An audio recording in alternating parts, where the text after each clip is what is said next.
My mac and cheese recipe draws from different sources of inspiration.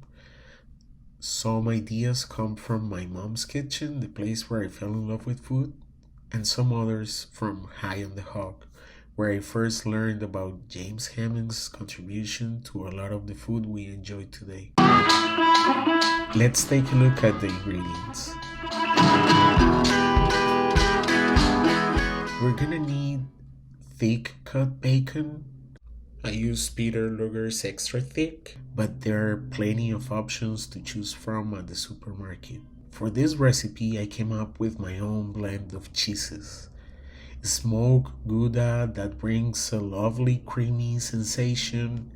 Cheddar gives us that unique melt, and mozzarella for elasticity, because we all love a cheese pool.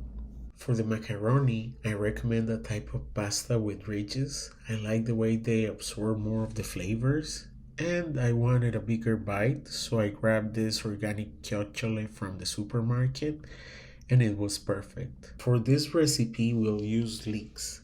I like the flavor of leeks because they're rich, yet not pungent, unlike scallions, and their texture adds a nice, subtle layer of crunchiness.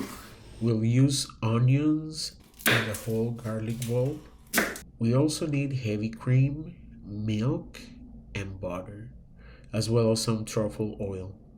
I'm using the Truffle's oil, which is locally produced in Astoria, New York, and we're always excited to support the local economy. Now, the spices. For this mac and cheese, we're using cumin, thyme, bay leaves, a little bit of nutmeg, and of course, salt and black pepper.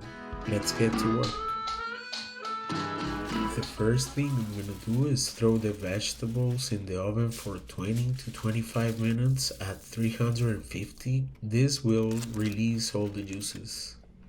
Cut the leeks and the onions and place them on a piece of aluminum foil with some truffle oil and half of the spices and the whole garlic bulb.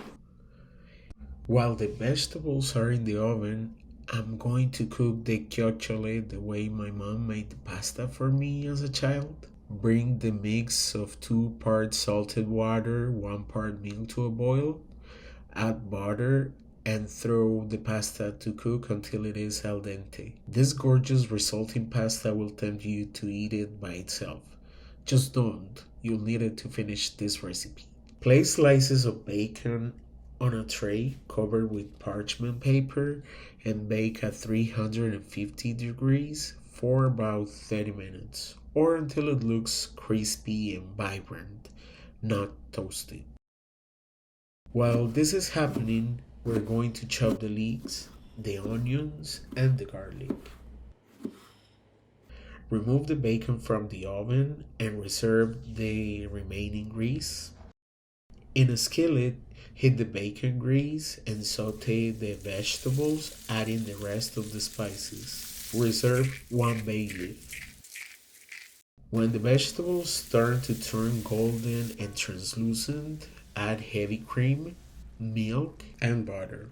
Let it simmer for a couple of minutes before transferring to the food processor or the blender like I did. Bring that mix back into the skillet and finish cooking, adding that reserved bay leaf. It may be just 1 leaf, but it will go a long way, trust me. And now back to what brought us all together, the bacon.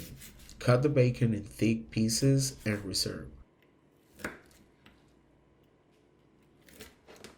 And now we're ready to assemble. In an oven pan, make a bed using the creamy mix of vegetables. This is where the first layer of macaroni will sit. Add the pasta and the layer of that blend of cheeses. Top with some more cream and cover with pieces of bacon. And repeat the operation.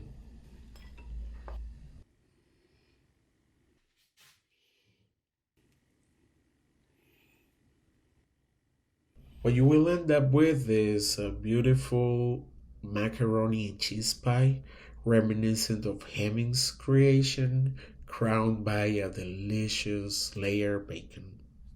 Bake for 25 to 30 minutes until all the cheeses are melted and the bacon is crispy and the cream has been absorbed by the pasta. Let it chill for a few minutes before serving, and now you're ready to enjoy the best bacon mac and cheese that you will ever have.